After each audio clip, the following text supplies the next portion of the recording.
Тэгээ бид нар нөгөө 8 сэдвээр залбирж байгаа те өргөжлүүлэн залбирсаар байгаа, зуучлсаар байгаа. Эзэн яг энэ залбирлын хоногудад 40 хоногудад эзэн маш тодорхой өөрийн үгээр ярьж байна. Тэгээд өнгөрсөн 5 дахь өглөө хилчилсэн зүйлийг би та нартай хуваалцъя. Бүгдээрээ Гитлэл номны 17 дугаар бүлгийн 8 дугаар ишлэлээс 16 дугаар ишлэл хүртэл хамтдаа уншицгаая. Гитлэл 17-гийн 8-аас 16. За 8 дугаар ишлэлдэр дараа нь Амалек гэрж Рефидимд Израилийн эсрэг байлдваа. Тэгээ намайг яг энэ өгүүлбэрийг энэ ишлэлийг уншмагт ариун сүнс надад юу гэж хэлсэхээр Амалек гэж юм бэ гэж асуусан. Тэгээ би судалсан Амалек гэж юм бэ. Тэгээ израильчууд бас хаана байсан бэ гэж асуусан. Тэгээ Рефидимд гэж байгааз. Тэгээ Рефидим гэдэг үгийн еврей утга нь болохоор амрах, амралт, буудлах гэсэн утгатай юм байна л да. Тэгэхээр израильчууд Амалекчүүдийг өөрөөр Амалек бол нөгөө талаар дайсан, Израилийн дайсан. Амалекчүүдийг Египтийн Амалекчид израильчүүдийг дайрах үед израильчууд Рефидим гэдэг өөрөөр сүнслэг үйлрэл нь эзний дотор эзний оршихуд амарч исэн цаг байгаа. За Амалек гэж хэн бэ гэхээр Амалек бол Елифазийн хүү Исавийн ач хүү. Өөрөөр хэлбэл Яаков Исав хоёр ихэр шүү дээ те. Исавийн ач хүү. Эхлэл 36-гийн 12 1-р шастрын номны 1-ийн 35-аас 36 дугаар ишлэлдэр байгаа. Тэгээ намайг хэлэхээр амжууд гаргаад байгаараа. Тэгээд Амалек бас өөр хэн байсан бэ гэхээр Едом овгийн өөрөөр хэлбэл Исав бол Едомын эцэг байгаа. Удирдагч гэсэн үг. Тэгэхээр Амалек Исавийн ач хүүгийн хувьд бас Едом овгийн удирдагч байсан байна. Мөн Амалекийг Баламын тунхаглалд ингэж хэлсэн байна. Амалек нь үндэстнүүдийн тэргүүн байсан боловч төгсгөл нь сүрэл болно гэж Тооллого номны 24-р бүлгийн 20-р ишлэлдэр. За бүгдээ хамтдаа хэлье. Амалек бол Исавийн ач хүү байсан, Едомын удирдагч байсан. Мөн Амалек үндэстнүүдийн тэргүүн байсан боловч төгсгөл нь сүрэл болох болно гэж Баламын амаар тунхаглагдсан байна.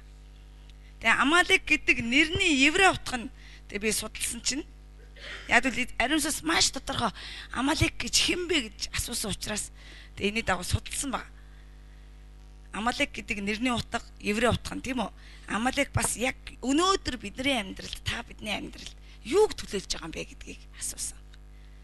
Тэгээ хамгийн их одоо давхцаж гарч ирж байгаа утга нь хамгийн нэгдүгээрт юу гэхээр эргэлзээ гэсэн утга байна. Амалек гэдгийн утга нь эргэлзээ. Тэгээ эргэлзээ гэдэг үгийн энэ англи нэр нь дафт гэдэг үг байгаа. Энэ үгийг ингээд монгол руу орчуулахаар эргэлзээ, тодорхой бус байдал, сэжиглэлттэй хардл сэжиглэлт. Мөн бас нэг үг нь болохоор зөвхөн зүгээр нэг эргэлзээ биш. Эргэлзээний бүр тийм хорн нүд гэсэн тийм утгатай юм байна. За бас хоёр дахь утга нь болохоор Амалек гэдэг нэрний энэ утга нь болохоор сүнслэг амийг зайлуулах. Өөрөөр бидний дотор байгаа амийн сүнсийг зайлуулах, амийн сүнсийг холдуулах, амийн сүнсийг хулгай хийх гэсэн утгатай. Амийн сүнсийг бүр хөнөөх, бүр алах гэсэн утгатай юм байлээ. За гурав дахь утга нь болохоор энэ маш чухал. Завсралгүй хүн төчөр хөдөлмөрөөс бий болсон сүнслэг бус байдлаас болж мохох. За энэ бүх утгыг та нар сонсохдоо ингэж бодорой. Амалек гэдэг энэ нэрний арталт яг энэ сүнс маань яг энэ чиглэлүүдээр ажилтдаг юм байна гэсэн үг. Өөрөөр хэлбэл Амалек сүнс та бидний амьдралд чуулганд улс үндэстэнд лөө давтлах үед хамгийн нэгдүгээрт эргэлзээ тодорхой бос байдал ирнэ. Хоёрдугаарт болохоор бидний сүнслэг ам хулгайлагдана. Сүнслэг ам маш сул дорой болно. Гуравдугаарт нь болохоор завсар зайгүй үргэлжилсэн тийм хүн төчөр хөдөлмөрөөс бий болон ирж байгаа сүнслэг бас сохор байдал, сүнслэг бус байдал. Тэгээ бүгдээрээ ер нь бол ижлэх утгатай байгааз, ижил утгатай. Тэгээд Амалекийн бас нэг утга нь юу гэхээр яг мөнгөний хайр гэсэн утгатай юм билэ. Тэгээ яг энэ завсарлахгүй хүн төчөр хөдөлмөрийн зорилго нь юу гэхээр мөнгийг хайрлсан учраас шүү дээ. Маш их мөнгөтэй болъё гэсэн сэтлээс өнөөдөр эргэн тойрон дэлхийд даяар хүмүүс тасралтгүйгээр үргэлжилсэн хүн төчөр хөдөлмөрт нь хулагдж байна. Энэ итгэдэг хүмүүс ялангуяа их хамаатай. Тэгээ Амалек нь болохоор дэлхийд ноёлж байгаа сүнслэг сохор байдлыг төлөөлдөг гинэ. Дэлхийд ноёлж байгаа. сүнслэг согор байдлыг төлөөлдөг. Гэтэл номны 17-гийн 16 дугаар ишлэлийг хамтдаа харцгаая. Тэгээ энэ яг бүтэн 8 дугаар ишлэлээс 16 дугаар ишлэлийг харах юм бол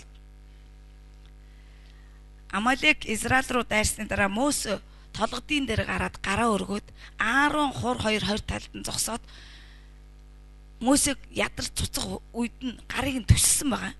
Тэгээ Мөсө яагаад ядарсгөр өглөөнөөс үдэш болтол Амалекчүүд Израиль руу давталсан. Тэгээд Мөсө Йошуад хэлж байгаа. Чи одоо байлдаарай гэж. Дайтаараа тулдаараа гэд. Тэгээд Мөсө гараа өргөж байгаа үедээ цуцсан байгаа. Өглөөнөөс орой хотол өргөсөн учраас ядарч байгаа тийм үү. Харин Аарон хур хоёр талд нь зогсоод гарын төсч байгаа энэ хоёр хинбэ гэхээр тагилч нар байсан. Амен. Тэгээд Мөсө гараа өргөх үед нь Израильчууд ялсан. Мөсө гараа буулгах үед нь гарын цуцаад буулгах үед Израильчууд ялагдаад байсан. Тэгээ эцэст нь үдэш болоход Йошуагаар дамжуулан тэр айрмаар дамжуулан Израильчууд Амалекчүүдийг ялсан баг. Тэгээ эзэн 14-р эшлэлдэр эзэн Мөсөд ингэж бичиж байна. Ингэж хэлж байна. Үүнийг дурсгал болгон номод бичиж Йошуа цээжлүүл. Учир нь би Амалекийн дурсамжийг Тэнгэрийн доороос бүрэн арилганаа гэв. Тэгээ ингэж хэлснээр эзэн юу гэж хэлж байгаа хэрэг эзэн өөрөө үеийн үед Амалек сүнстэй би өөрөө тулалдана гэж хэлсэн.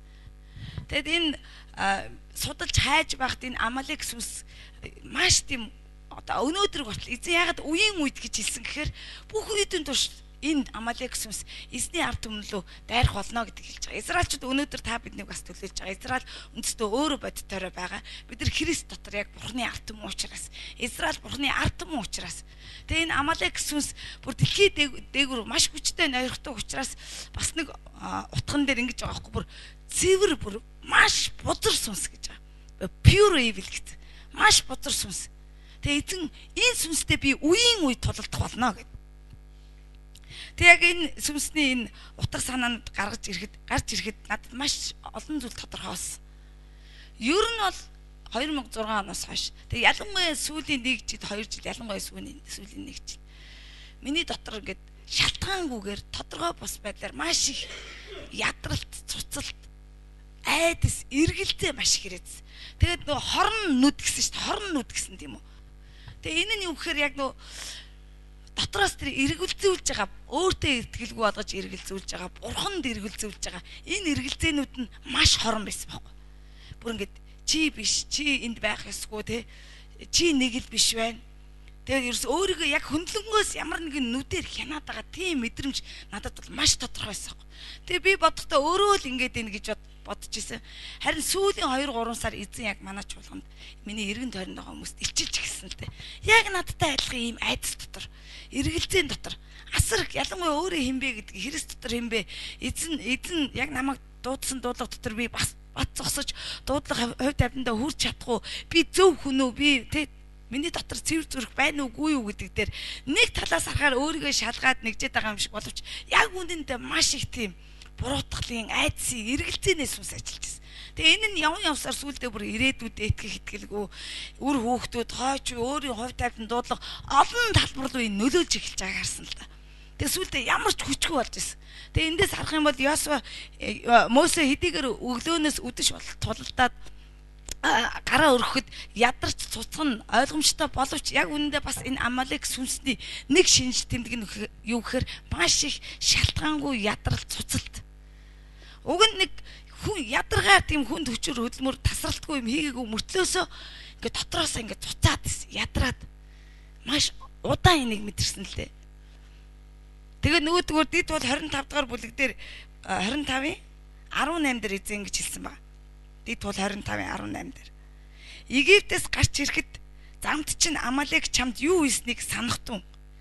Тэд эзэн бурхнаас чинь имээлгүй та нарыг аян замдаа ядарч зүдэрч явахт чинь уулзаад ард чинь яваа сул дорой хүмүүсийг цогсон билээ гэд. Бид нар сая 17 дугаар бүлгээс гитэл номны те 17-оос унших юм бол Йошуагаар өдөрдүүлсэн тэр айрам Амалекчүүдийг уг нь бүрэн буцаагсан. Гэтэл дид гол 25-ын 18 дээр эзэн Израильчуудад хэлж байгааг харах юм бол ард чинь яваа сул дорой хүмүүсийг цогсон гэж байгаа. Тэгээ эзэн яагаад энэ сүнсийг маш их бүр жигшиж би өөрөө үеийн үе тулалдана гэж хэлсэн бэ гэхээр яг үнэндээ Израильчууд Египтээс гарч явж байгаа. Тэгээ яг тэр үед бас Израильчууд Исавын хувьд Амалекийн хувьд хэн бэ гэхээр ах トゥ байхгүй. Исав Яков хоёр ах トゥ хоёр ихэр байсан. Тэгэд Амалек өөрөө Исавын ач шүү дээ. Тэгэд ах トゥ нэрээ Египтийн боочлоос арай гэж гараад тэр фараон Египтчүүдийг эзэн ялаад цөлд ядарч зүдэрч явхад нь Амалек хамгийн анх дайсан нөхгүй. Хамгийн анх Израильчууд руу дайсан. Тэгээ уулзаад тэдний ард яваа сул дорой хүмүүсийг зогсон баг. Тэгээ эзний жигшил бас энийг хүрэлт энэ маш эзний жигшлийг хүргэсэн баг.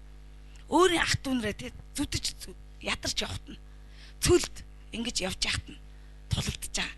Тэдний сул дорой хүмүүсийг зогсож байгаа. Тэгээ Амалек сүнс ажиллах үед би түрүүнсэн. Ядрал цуцал дэрн.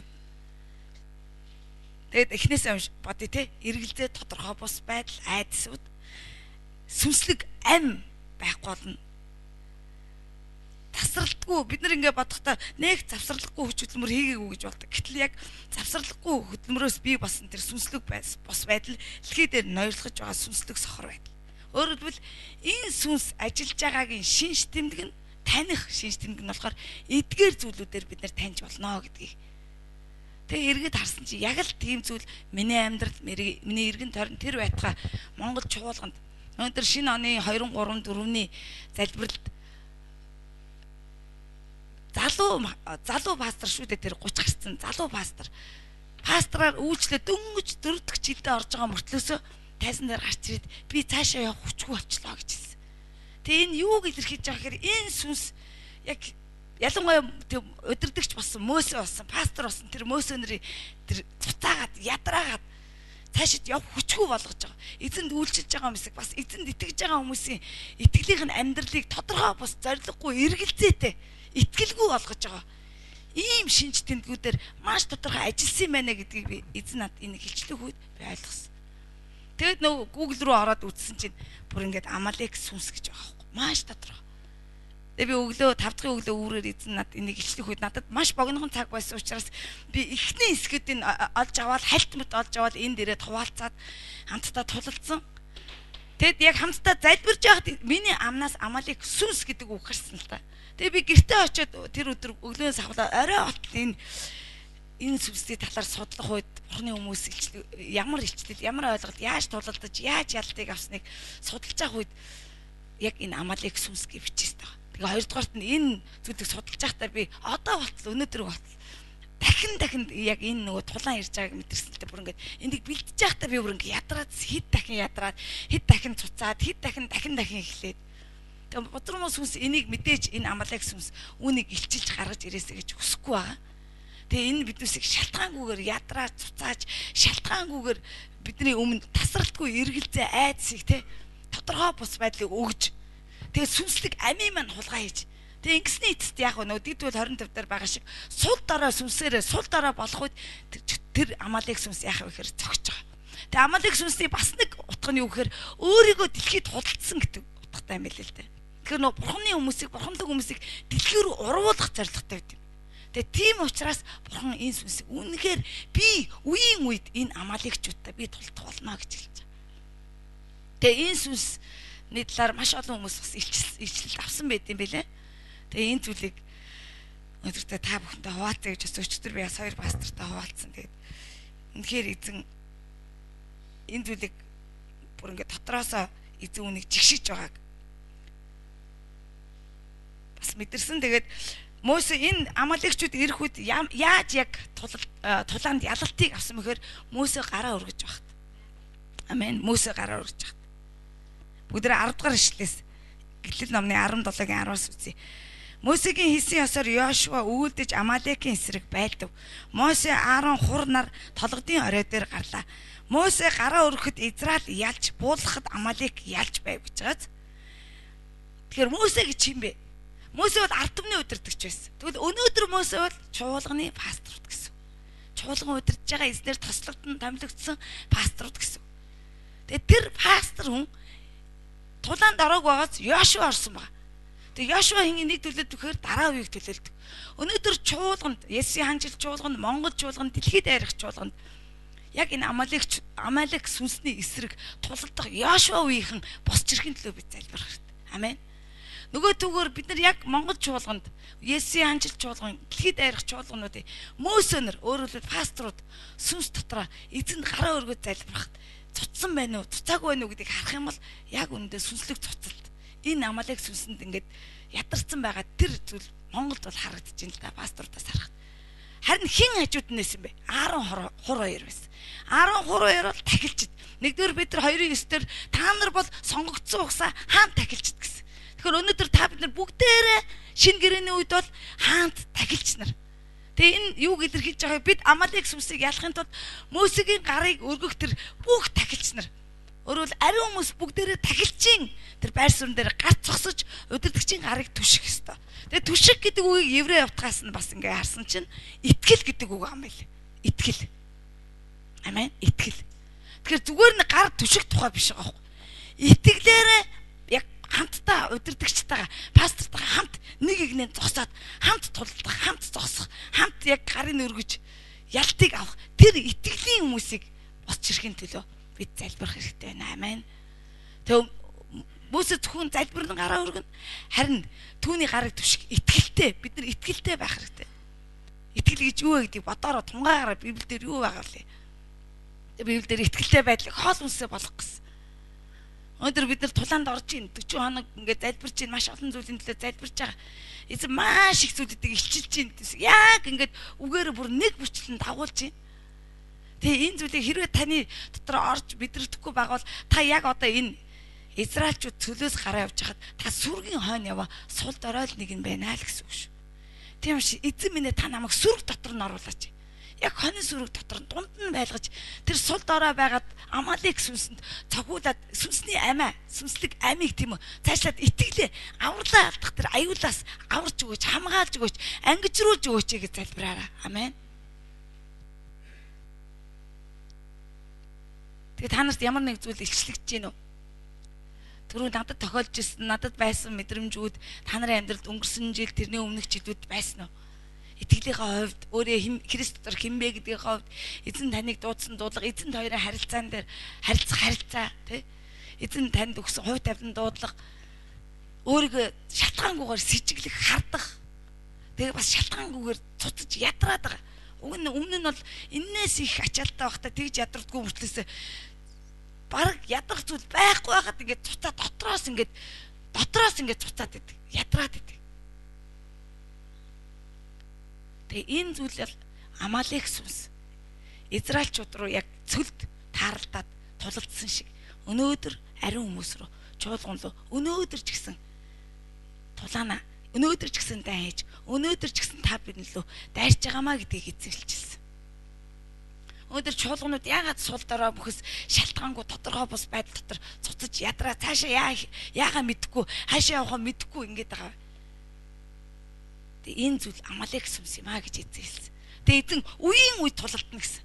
Израильчуудыг Египтээс гарч яхад ч тулалдж байсан эзэн өнөөдөр ч та бидний өмнөөс тулалдахаар зогсож байгаа учраас энэ зүйлийг хилчилж байгаа. Амен. Тэгээ тийм болохоор бүгд зүр сэтгэлээ эзний маань авчираад.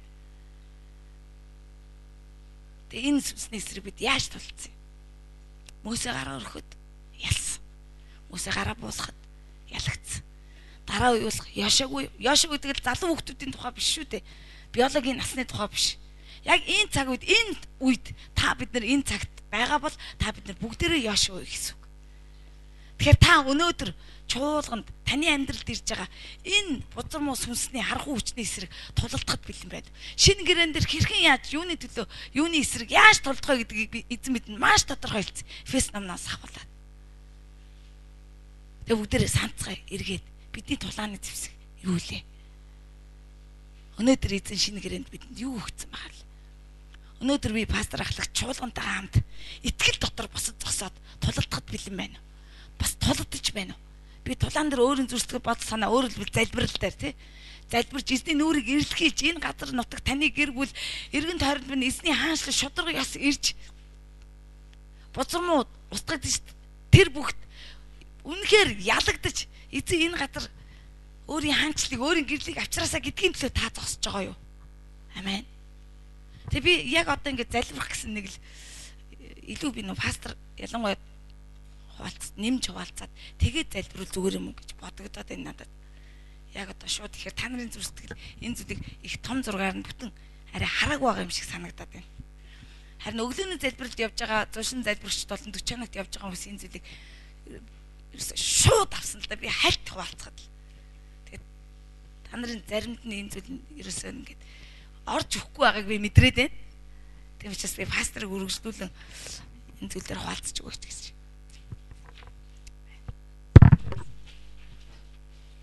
За шалом. Маш чухал юм ярьлаа шүү. Халелуя. Үнэхээр тэр Амелек гэж бодиттой үндэстэн байсан хуучин гэрээний үед. Харин тэр үндэстний цаана тэр Амелек гэдэг үндэстнийг одоо хөдөлгөж байгаа. Тэр үндэстнийг захирч байгаа. Тэр үндэснээр дамжуулан тэр бузар муу зүйлийг хийж байгаа. Тэр ард нь хөдөлгөжсэн хүч нь бол тэр бузар сүнс байсан. Тийм учраас одоо нэрлэхдээ Амелек сүнс гэж байгаа нь ягаад гэвэл Амелек гэдэг тэр бүлэг хүмүүсээр дамжуулан илэрсэн тэр учраас одоо Амелек сүнс гэж нэрлэгдсэн байна. Харин тэр Амелек үндэстэн бол одоо байхгүй болсон. Газрын хөрснөөс арчигдсан. Ягаад гэвэл бурхан хэлсэн те энэ үндэстнийг би байхгүй болгоно. Тий. Дуусах газрын хөрснөөс арчина. Тийм учраас энэ улс үндэстэн ягаад гэвэл тэр бузар сүнсэнд хөтлөгдөн тэр бузар сүнсийг сонсоод тэр бузар сүнсээр тэр бузар үүлийг үйлдсэн учраас харин тэр сүнс нь бол байж байгаа шүү дээ. Өөр хин нэгэн хүмүүсийг өөр хин нэгэн бүлэг хүмүүсийн одоо ашиглан бузар муу зүйлээ хийж байгаа. Бас нөгөө талаасаа тэр сүнс учраас эцсийн үед өдөр эзэн Христ ирэхдээ бүх бузар сүнснүүдийг тамд хаях болно. Харин одоохондоо энэ дэлхий дээр бузар сүнснүүд зарим сүнснүүд бол гинжлэгдэн хоригдсон гэж Библи хэлсэн байгаа. Зарим сүнснүүд бол гинжлэн хориод үрд мөнхөд тэр төнөр харанхууд нь бурхан хоригдсон.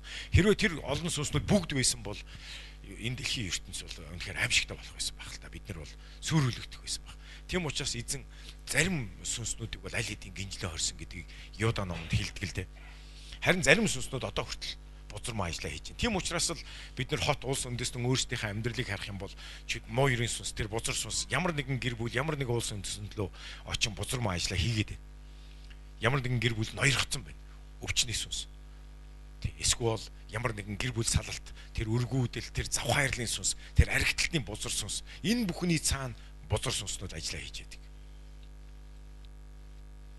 Амелек сүнс байгаа нь бид нар ингээ Библиэр нь шалгах юм бол бидний дунд хийж байгаа бас бидний амьдралд ирж байгаа тэр нөлөөллөөс нь энэ бузар сүнс байгаад байгаа юм байна. Тэгээ бид нар ганаа ярихад бас Google дээр Амелек сүнс буюу англиар Spirit of Amalek хийсэн чинь гараад ирж байгаа байхгүй. Амелек сүнсний энэ бүх шинж чанаруудыг үүнийг мэдсэн бидний өмнө аль хэдийн одоо энэ бүхнийг танаа мэдсэн олон элч нар, пасторууд, иш үзүүлэгч нар энэ сүнсний одоо мэдрээд аль хэдийн шинж чанаруудыг ингээ Библийн дагуу гаргаад ирсэн. Тэр утгаа Амелек сүнсний зураг нь байж. Тэр шүтэн байд юм байна. Том ивэртэй, хүн төрхтэй мөртлөө аргалын ивэр шиг юм уулзсан ивэртэй бузар шүтэн зураг гарч иж. Амелек сүнс.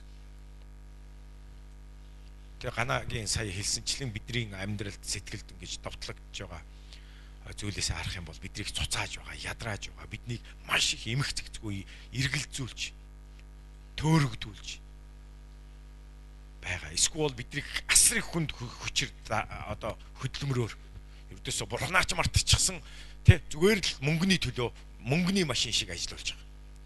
Тэгээ маш их цуцсан ядарсан баяр хөөргөө болгочихсон. Амар тайван байхгүй.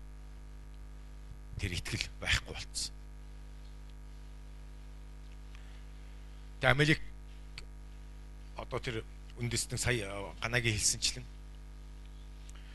тэр ардаас нь довтлсон тэр хэдий хэд вэ? Дэд хууль 25:18-ыг бүгдээр хамтдаа харъя. Израильчууд олон 450 жилийн боолчлолоос Египтээс гараад тэгээ бурхан тэднийг чөлөөлөн тэднийг сайн сайхан луу тэр ханаа нутаг руу удирдах байхад энэ Амелекчүүд араас нь довтлож байгаа. Тэг сая ганаа хэллээ тий. Авраамын хүү Исаак, Исаакийн хүү Яаков, Исав хоёр нэг эцгийн хүүхдүүд. Авраамын хүү Исаак, Исаакиас төрсөн Яаков, Исав гэж хоёр хүү байна. Тэгэхээр Амелекчүүд болохоор Авраамын ачин шүү дээ. Тий. Исаакийн хүн Яаковтай ах トゥ мөртлөө ах トゥ гийнхаа Яаковаас төрсөн тэр Израиль үндэстэн лүүгээ өөрөөр хэлбэл төрөл садан лууга довтолж байгаа байхгүй Амелекчүүд. Араас нь довтлоод харж гинөө. Эзэн бурхнаас чи имэйлгүй та нарыг аян замдаа ядарч зүдрэн явхад та нар бодоо 450 жилийн боолчлоос чөлөөлөгдөө явж байгаа. Та нар төсөөлж үзээрэй. Үнэхээр өргөдмөр зүрх шимширмээр маш аимшигтай доромжилол хүчирхийлэл тэр аимшигтай аллах доромжлоос энэ ард түмэн гараа явж байгаа. Бүр сүлд фараончууд еврей эмэгтэйгээс төрсөн эр хүстэн болгоныг ал гэсэн тушаал өгсөн байсан шүү дээ. Ямар их хүчирхийлэл доромжлолоос бурхан энэ ард түмнийг Египтэд үйлцэн 10 тэр тэмдгүүдийг үйлдэн маш хүчирхэг гар сунгасан мутраар ард түмнээ золин гаргасан баг. Тэгээ явж яхад нь аян замд нь ядарч зүдэрч явсан хүмүүсийг араас нь сул дорой хүмүүсийн цогцсон. Тэгэхээр уул нь бол одоо ах トゥ гийн хүүхдүүдээр бодъё л доо. Ах トゥ гийн хүүхэд нь ингээд 450 жилийн боолчлолоос ингээд чөлөөлөгдөөд. За зүгээр төсөөлж үзье тий. Хятадын боолчлолоос ч юм уу. Ингээд чөлөөлөгдөөд ингээд их нутаг руугаа явж яхад нь ах トゥ гийн хүүхдүүд төрөл садны хүүхдүүд нь очоод ард нь явж байгаа ядарч сударсан сул дорой хүмүүсийг алчиж байгаа байхгүй дээрэмдээд тоноод доромжлоод хүчирхийлээд. Тэгэхээр харж байна. Уул нь бол хүн чанараа бодвол миний ах トゥ сэрж байгаа. Туслах ёстой шүү дээ. Тэгэхээр тэр туслах сэтгэл гаргаагүй харин бүр алах, дарамтлах, доромжлох сэтэл хаанаас ямар сүнснээс төрөөд байна гэдэг чинь одоо бидний хэлээд байгаа Амелек сүнс. Та нар санаж байгаа үстэй. Есүс Самарт сайн мэдээ тараагаад тараасан чинь Самарч сонсоогүй шүү дээ. Тэгсэн чинь Петр, Яаков явах хоёр ах トゥ хоёр Есүс дээр очиж хэлдэг тийм. Эдрийг тэнгэрээс гал буулгаж шатаахыг тушаахсан болов уу гэж хэлсэн чинь тэр хоёрт хэлж байгаа Есүс. Хоёр дагалт ихэр та нар ямар сүнсээр энийг ярьж байгаагаа мэдэхгүй байна гэж. Өнөөдөр хүний эсийн дотор төрж байгаа тэр бузар сэдлүүд, тэр бардамлууд юм уу, эсвэл хорсол, үзэн ядалт энэ бүх зүйл чинь сүнснээс бит. Харин тэр ах トゥ гээ явж байхад нь араас нь цогч ийн гэдэг чинь ямар сүнсээр үлдэж байна. Ямар ч өрөвдөх сэтгэл алга. Тэгээ сул дороор нь довтолж байгаа. Араас нь довтолж байгаа. Ядарсан нэгнийг нь. Тэм учраас энэ Амелек сүнс гэдэг чинь хүмүүсийг ядрааж цуцааж байгаа. Тэгээ сая ханагийн хэлсэн тэр Амелек сүнсний тэр шинж тэмдгүүд та нар анхаарч үзээрэй. Хэрвээ та нарын дотор тодорхойгүй төөрөгдөл фокус алдаад тий дотроосоо бүр ингэ цуцаад залбирах гэхлээр үнэхээр цуцаад магтаал залбир шүд.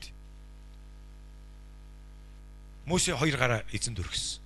Тэгээ би энийг юу гэж итгэж яах гэхлээр бурхан итгэгч нарт босоо ятг болон утлагын сав гэсэн. Энэ бол нэг нь залбирал, нөгөөх нь магтаал байна.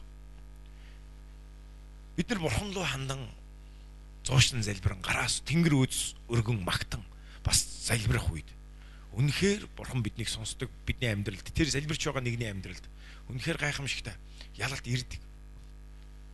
Тэг Мөсө хоёр гараа бурхан руу өргөх үед яв шуваагийн үед тулалдаж байсан. Харин Мөсө бурханд гараа сум залбирч байгаа. Зуучилж байгаа. Ард түмнийхээ төлөө. Тэр дайчдынхаа төлөө. Гэтэл Мөсегийн гар цуцаад байгаа байхгүй. Тэгэхээр та нар эндээс бас харах юм бол та нар ингээ бурхныг магтах үед, хүндлэх үед за 24-7 өглөөний залбирлууд, бусад залбирлууд гэр орондоо ч гэсэндээ та нар залбирах гэхлээр нэг тодорхойг ингээл цөхрөөл. Залбирмааргүй. Залбир чинь зүгээр шол, юу тэнгэрлүү биш. Зүгээр шалан дээр зүгээр газар унж байгаа юм шиг. Хан мөргөж байгаа юм шиг. Тийм сүнсэндээ цуцсан. Магтах гэхлээр амнаас гарахгүй юм.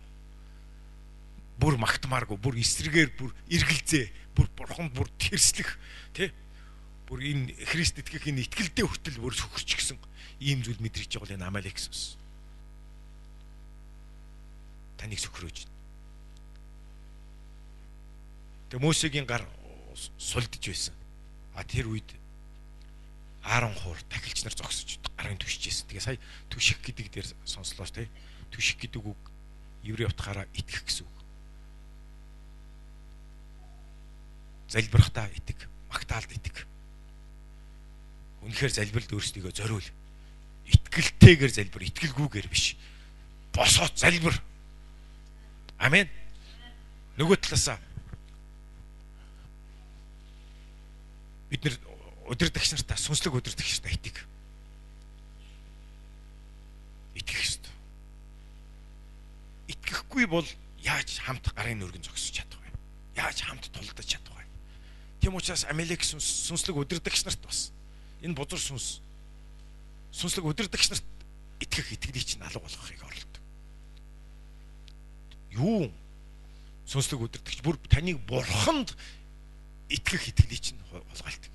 Бурханд эргэлзүүлж хэлдэг. Юу пастортаа эргэлзэх юу ч биш болгодог.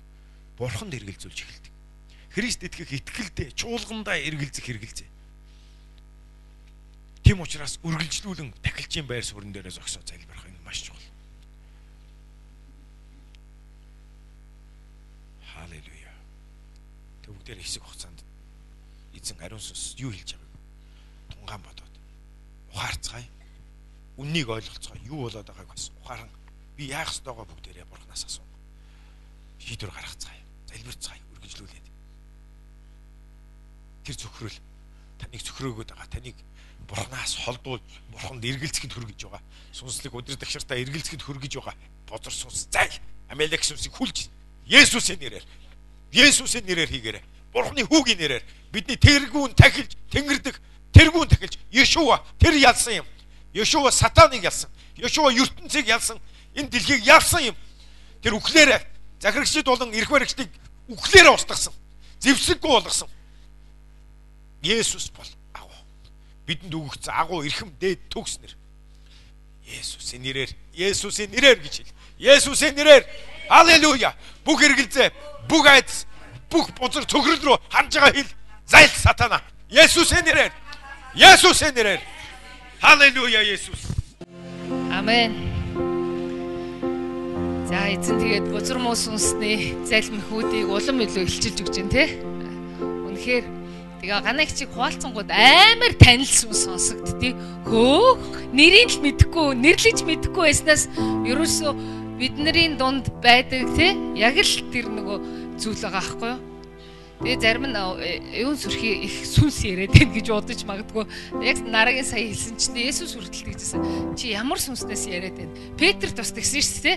Петр уг нь Есүст санаа тавиад хэлж байгаа. Ингээ унших юм бол сайхан үг байгаа. Гэхдээ Есүс сатана миний араас зайл гэж. Яг ямар сүнсээр ярьж байна гэдэг тэр анхаарал тавьчих. Тэгэхээр бид нар өөрөө ирэхгүй өөр сүнсээр бодоод өөр сүнсээр ярьж идэг байхгүй. Тэгээ Амелек сүнсний тухай ярьж эхлэнгууд нэрэ бидний амьдралд ерөөс айгүй их. Одоо хамгийн нэгдүгээр тэр ажилгүй юу завсар зайгүй ажилуулдаг. Амийг хулгайлах гэж оролддог. Энэ бол бүр бодтойгоор Монголыг нөмрөөд байгаа юм шүү гэж бодсон. Хүмүүс яаж юм тэгэхээр завсар зайгүй ажиллаад стресст ороод тэгээд стрессээс ажилласаа хүнд хүчээр ажилласаа болоод өвчин тусаал тэгэл ер нь ажилласаар байгаа л яаж ийм үхэл рүүгээ явж байгаа хүмүүс маш их байна шүү дээ. Мөнгөний хойноос явсаар байгаад харин үүний эсрэг бид нар яаж тэмцэх вэ гэвэл одоодоос нэгэнт мэдсэн юм чинь тэг бүр ингээд би завсар зайгүй бүр өөрөө ирэхгүй ингээд заримдаа хүмүүс ажилтдаг шүү дээ. Тийм чинь эндээ хязгаар бурхны мэрэгэн ухаан дотор хизээ амарх уу? Хизээ би ажиллах уу гэдэг дээр өөрсдөө эзний мэрэгэн ухаан дотор бас төлөвлөж эхлээрэй заа юу. Амен. Бурхан бидэнд мэрэгэн ухааныг өгсөн. Бурхан бидэнд хэрхэн дайтахыг зааж өгч байгаа. Амен. Энэ сүнснүүдтэй. Тэгээд ингэж хийснээрээ бид нар бас яг бүр завсар зайгүй тэр ажилуулад байгаа тэр зүйлээс бид нар гарч чадна. Энийг мэдээж сүнс учраас бид нар сүнсийг диавлыг бол эсэргүүц гэж байгаа шүү дээ. Залбирлаараа эсэргүүцэн. Эсэргүүцгээс гадна бид нар бас өөрсдөө эзний мэрэгэн ухаан дотор төлөвлөөд хийгээрэй. Махан бие чинь үнэхээр бас ачааллыг тэр чигээрээ ингээд ажиллаад байвал угаасаа урууданд ороотод өвчин тусаад ядраад дуусгал тийм хувь тавилан байгаа дээ шүү дээ. Харин эзний мэрэгэн ухаан дотор бүр өөрөө зориудаар эзэн хүртэл амарсан шүү дээ. Бурхан дэлхийг бүтээхдээ нэг өдөр бүтээгээд амарсан гэж байгаа тийм үү? Тийм учраас өөрийгөө амарч байна уу? Би яг өдөрт 8 цаг ажиллаж гэнэ үү, хэдэн цаг ажиллаж гэнэ, яг би хэр амарч байна вэ гэдэг дээр бас анхаарал тавиарай. За юу. Мэдээж сүнсийг эсэргүүцэн. Тэрний дээр эзний мэрэгэн ухаан дотор бид нар дайтах хэрэгтэй. Амен. Завсар зайгүй ажиллаж, мөнгө толгоонд чинь их эргэлдэж, энэ зүйл нь илүү дарамтлж байгаа бол энэ дээр бас тодорхой хараараа. Тэгээ шалтгаангүйгээр яг ядрал ирдэг байхгүй юу? Шалтгаангүйгээр ирдэг. Маш би ерөөсө нэрлэлж мэдэхгүй байснаас миний хувьд бол айгүй танилсан юм чи. Тэгэл муу сүнс гэд бид нар дандаа эсэргүүцэж явж байсан. Яг энэ амлаг сүнс шүү гэд. Шалтгаангүйгээр ядраад яг одоо ядраад яг одоо хөх гэж байгаа юм шиг тийм мэдрэмж байдаг. Тэг нөгөө залбираад айлсгүй яг эсний үгийг тунхаглаад, ялтыг тунхаглаад дуусангууд дараа нөгөө ядрал байхгүй болсон. Юу өстой амар юм хийцэн явж идэг. Тэгээд яг түрүүний ядрал юу байсан бэ гэж бодож исэн үе зөндөө байгаа. Яг юу байсан бэ те? Тэгээд яг бодохдоо юу гэж бодох вэ? Яг сүнслэг дарамт гэж те, сүнслэг зүйл байж те гэдэг. Харин яг энэ амлаг сүнсний тухай ярихад бүр зориудаар амлаг сүнс чинь бүр намайг ядраахын тулд те, бүр хүнд хүчээр ажиллаар бүр сул дорой болгохын тулд ингэж дарж идэг тийм зүйл байгаа юм байна гэдгийг улам илүү харсан. Тэгээ Египтийн болчлоос Израильчууд гарч ирж байгаа те, хүнд хүчээр ажлын дор бүр толгоо өндөхгүй ажилласаар байгаа гарч ирж байгаа байхгүй уг нь үе удмаараа 450 жил гэхээр те, тийм болчлт дундаас гарч ирж байгаа үед нь дахиад довтолж байгааг харж байна. Тэгэхээр бүр тэгэж тийм ядрал цөхрөл доторчин байгаа бол те, зүгээр л эснийхээ оршихур үер диавлыг эсэргүүцгэсний дагуу үнэхээр одоо айгүй сайн таньдаг бодлоо ш. Энэ амлаг сүнсийг Есүсийн нэрээр гээд шууд эсэргүүцээд тэгээд залбираараа заяа. Амрах боломжийн хууль амраад яг мэрэгэн ухаан дотор үүнийг хийгээсэй гэж хүсэж байна. Тэгээд яг энэ дээр хин Мосе юуг тунхагласан гэхээр Гитлэл номын 17-гийнхоо сая ганаг их уншсан дээр те, эзэн Мосед үүнийг дурсгал болгон номд бичиж ишувад чэйжлүүл учир нь амликийн дурсамжийг Тэнгэрийн доороос бүрэн арилгана гэвэ. Мосе тахлын ширээ барьж түүнийг эзэн миний туг гэж нэрлэхдээ эзний андгаар дээрх мутар эзэн үеийн үед амлагтаа дайтах болоо хэмэв гэж байгаа байхгүй. Тэгэж хэлсэн баг. Тэгэхээр андгаа дээр мутар гэсэн мэл дээ. Эзний андгаа дээр мутар гэдэг нэг юу тангараг өргөжлөлтэй те. Тэгээ эзэн бол миний туг гэж байгаа. Амин. Үнэхээр амлаг сүнсний эсрэг дайтаад тэр үед хэлж байгаа аахгүй. Эзэн бол миний туг гэж. Тэгээ энэ бол бид нар үнэхээр ялалтыг тунхаглан, итгэлээрээ ялалтыг тунхаглан босч ирэхэд ямар ч төрлийнх нь байсан хамаагүй, эргэлзээч байсан хамаагүй. Энийг амлагийг айгүй таньж болох аргагүй. Одоо ингээд та нар хараа. Ах дүүсийнхээ эсрэг, ялангуяа сул дорой нэгний эсрэг таны дотроос юм гараад байвал те. Энэ төрлийн сүнс байгаа аахгүй. Яг амар танил те. Яг сул дорой нэгнийгээ доош нэгээ дарлаад эсвэл ах дүүсийнхээ эсрэг ямар нэг юм бодолтойгээд ямар нэг юм хийчмээр санагдаад ингэж байгаа бол зайл сатана гэж л. Бүр яг энэ амлаг сүнс байгаа. Тийм учраас эзэн бол миний туг. Ялалт миний туг гэдэг чинь тугийг бид нар ялалтын үед, тайн тулааны үед барьдаг үстэй. Ялалтыг тунхагл. Эзэн бол миний туг. Эзэн бол миний ялалтын туг. Эзнийхээ ялалтуудыг тунхагл заяа. Амен. Яг сүнслэг тулаан дотор энэ ийм үед зүгээр ялалтыг тунхаглахад аяанда бид нар бас ялах болно. Ёо Христийн бодол санаан дотор өөрсдийнхөө бодол санааг захируулна залбираараа. Яг тэгвэл эргэлзээ гэдэг чинь бидний толгоон дотор байдаг. Тэр сэжгэлсэн бодлууд хин нэг сэжгэлсэн өөрийгөө өөрийнхөө эсрэг бодцсон тий. Өөртөө айгу итгэлгүй хандсан.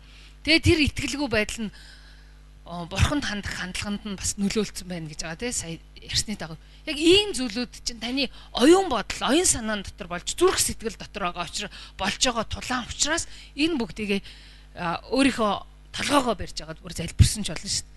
Би өөрийн бүх оюун санаа бодлоо, зүрх сэтгэлээ Христийн дуулууртай байдал дотор захируулж байна. Христийн бодол санаа та нар биднэрт Христийн бодол санаа вэ гэж байгаа шүү дээ. Амен. Христийн ухаан. Тийм ч яг үүнийг холбон залбир. Тэгээ эзний үгийг уншаарай. Эзний үгийг хэр уншин тэр хэрээр та нар Христийн бодол санаатай болж эзний үгийн дагуу бодож сэтгэж ирнэ. Нөгөө диавол эргэлзээг өгөхөд те эргэлзээ ирэх үед та нар таньж эсэргүүцэж чадна. Бүр бодоод үргэлжлүүлээд хин нэгний эсрэг болцсон явахгүй. Тийм хүн далхам руу орохгүй. Эргэлзээ ирэх үед эсэргүүц. Яг тийм эргэлзээнүүд угаасаа бид нарыг бүрхэж авдаг. Хин нэгний эсрэг, хин өөрийн минь ч эсрэг байсан. Өөрийнхөө тухай яг ингэ бодоод нэр тийм амар бодиттой юм шиг тэр нөгөө сүнслэг зүйл учраас маш бодитойгоор биднэрт мэдэгдэж идэг. Нэрээ яг тэгсэн юм шиг. Харин энэ нь худлаахгүй. Есүсийн нэрээр эсэргүүц. Сая бүх өндөрлгүүд нуран унж гэж байна те. Бидний оюун санаа бодол дотор өндөрлгүүдийг босгож байгаа байхгүй нэгсэндээ. Тэр хин нэгний эсрэг өндөрлгүүдийг босгож итгэлгүй байдлыг эргэлзээтэй байдлуудыг чинь бүр ингээ босгоод ирж байгаа байхгүй. Тэгэд эцэст нь нөгөө амийг хулгайлах тийм зорилготой тийм зүйл явж байгаа байхгүй. Бид нэр эргэлзээнд явсаар айгуул сүлдээ бурхандаа эргэлзээд эндээс нэг мөсөн бурхнаасаа явах. Энэ бол бидний амийг хулгайлж бурхнаас минь бүр мөсөн алдуулах зорилго байхгүй. Ажлаар бүтэн завсар зайгүй ажлаар дарамтлаад тий. Би нэр ингэхгүй бол тийхгүй. Тэгээ мэдээж бодож байгаа юмнууд ч айгүй аятайхан юмнууд байна лээ. Ингэхгүй бол тийхгүй гэр бүлийнхээ төлөө хийгээд байгаа юм шиг тийм бодлууд л мэдээж орж ирнэ. Нэг амар өөр эсвэрг юмар тийхгүй. Тэгээ ингээ хийж идэл нэг асан чинь бурхнаасаа холдсон тий. Гэр бүл дотроо ажлаас өөрөмгүй гэр бүлээч гэр бүл дотроо ч ямар нэгэн харилцаагүй үр хөвгтэйч харилцаан дотроо алдсан тийм зүйл гарч ирж байгаа. Тэгэж та нарын гэр бүлийн чинь амийг устгах тийм зорилго. Тэгээ бас яг үргэлжлүүлэн тийм фокус зөвхөн ажил дээр завсар зайгүй байснараа та нар бурхныгаа мартах тий. Бурхнаасаа бүр өмсөн холдох тэр аюул. Тэгээд ирэхээр нөгөө яг бидний амийг бурхнаас холдуулж амьгүй болгож байгаа тийм зорилго нь хүсэл нь биелээ болж байгаа. Харин энэний эсрэг бид нар энэ диаволын далд санаануудыг мэдсэн бол эсрэг үйл дээр. Амен. Амен. Ойлгож байна уу?